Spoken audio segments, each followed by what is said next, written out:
اور صحابہ نے پوچھا مبشرات کیا ہیں، تو آپ نے فرمایا کہ نیک خواب. ہرنوں نے پانی پیا، پانی پی کے چلے گئے. اب آپ فرماتے پانی اوپر ہی تھا، تو میں نے کہا چل فرید پانی آیا نہیں، پانی ہے تو ہی ہے نا، چل تم ہی پی لے چل کے. آپ فرماتے جب میں پانی پینے کے لیے گیا تو پانی پھر نیچے اتر گیا. کہتے میری حیرانگی میں اضافہ ہوا. کہتے میں نے اللہ کی بارگاہ میں عرض کیا اللہ میں آیا تو پانی اوپر نہیں آیا، ہرن آئے تو پانی اوپر آ گیا، اب پانی اوپر ہی تھا، میں پینے کے لیے آیا تو پانی پھر نیچے چلا گیا، تو یہ کیا معاملہ ہے؟ وما کان اللہ لیطلعکم علی الغیب، اللہ کی یہ شان نہیں ہے کہ ہر ایک شخص کے اوپر غیب کی بات کو منکشف کر دے یا اطلاع دے دے. ولیکن اللہ یجتبی من رسلہ من یشاء، لیکن اللہ تعالی چن لیتا ہے اپنے رسولوں میں سے جسے چاہتا ہے. فآمنوا باللہ ورسولہ، پس تمہارا کام اتنا ہی ہے کہ اللہ اور اس کے رسول کے اوپر ایمان لاؤ. یعنی اللہ اور اس کے رسول جو تمہیں غیبی خبریں دیں، تمہارا کام ایمان لانا ہے.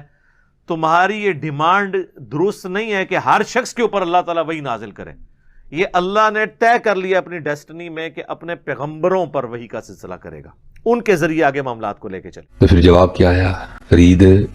تو پھر جواب کیا آیا فرید؟ تو رسی تے ڈول دے آسرے تے آیا سے.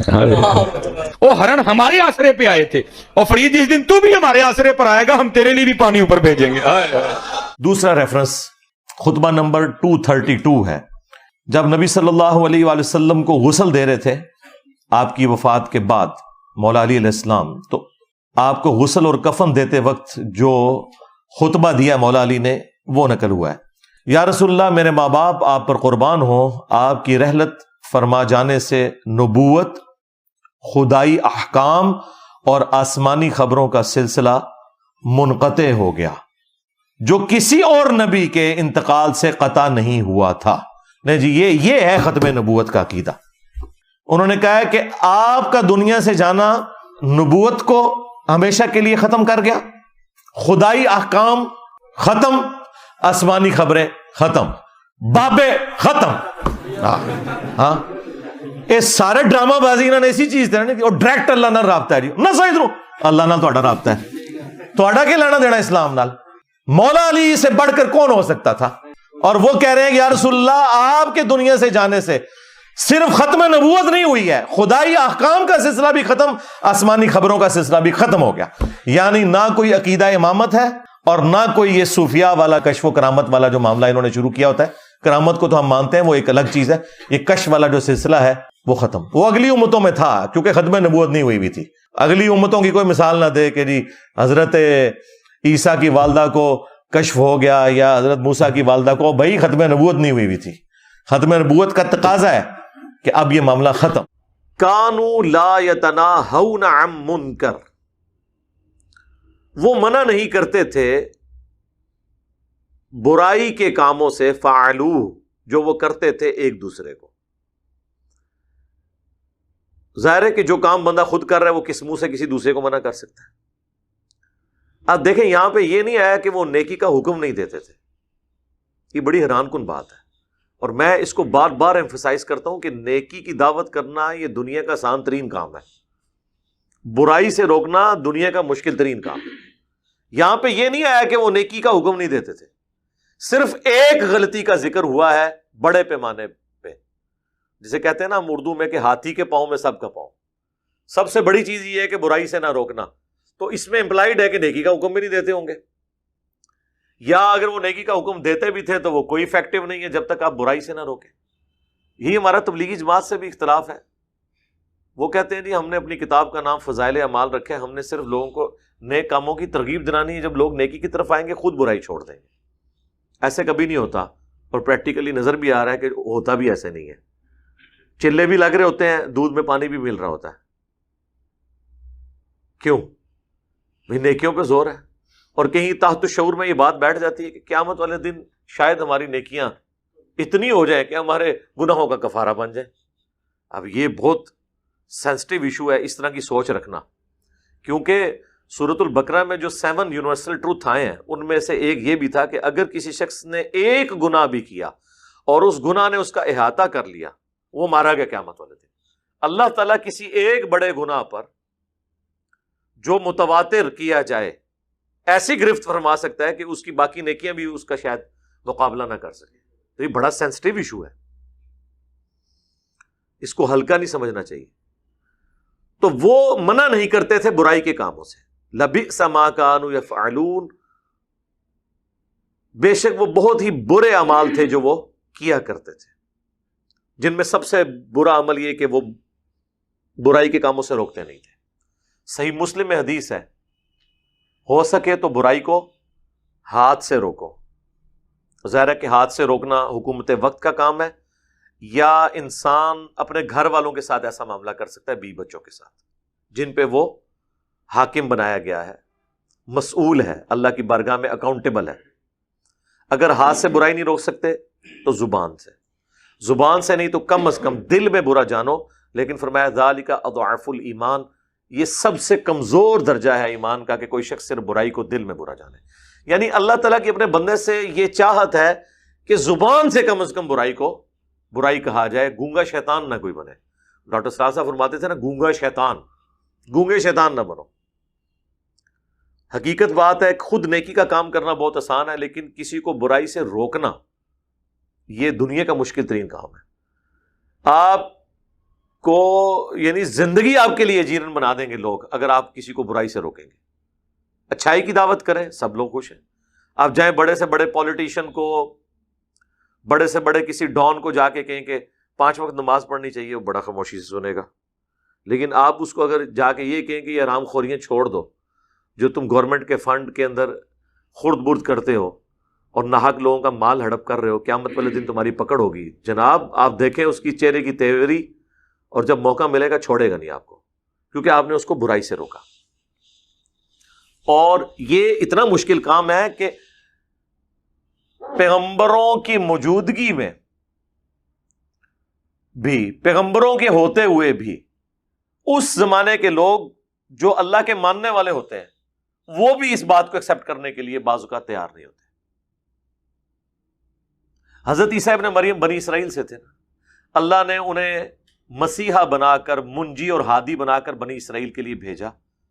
یہودیوں کے پاس پروفیسیز موجود تھی کہ ہمارے اندر ایک مسیح آئے گا, وہ آگے چلا گیا, وہ آج تک انتظار میں ہے. اور جب دجال آئے گا نا, وہ ہوگا مسیح الدجال, جھوٹا مسیح, کیونکہ حضرت عیسیٰ بھی مردے زندہ کرتے تھے, وہ بھی مردے کو زندہ کرے گا. لیکن وہ جھوٹا مسیح, عیسیٰ ابن مریم سچے مسیح, وہ اس کو اپنا مسیح مان لیں گے. تو عیسیٰ ابن مریم جب بیت المقدس میں جا کے ان کی غلطیاں ان پہ ہائی لائٹ کرتے تھے, تو بجائے یہ کہ ان کی بات کو قبول کرتے, ان کے کفر کے فتوے انہوں نے جاری کر دیے. اللہ تعالیٰ نے غیبی طور پہ ان کی مدد کی اور انہیں زندہ آسمانوں پر اٹھایا, ادروائز وہ تو قتل کر دیتے. تو وہ تو پیغمبروں کے ماننے والے تھے جو بیت المقدس میں بیٹھے ہوئے تھے, کوئی بت پرست تو نہیں تھے, حضرت موسیٰ کے ماننے والے تھے. لیکن حضرت عیسیٰ علیہ السلام نے ان کی دم پہ پاؤں رکھ لیا تھا. حرام خوریوں سے, برائیوں سے, پیسے لے کے جھوٹے فتوے دینے سے انہوں نے روکا. انہوں نے کہا جناب کوئی میٹھی میٹھی باتیں کرو, فضائل مال پڑھو, یہ کیا کہہ رہے ہو آپ, یہ تو ہم نہیں سنیں گے.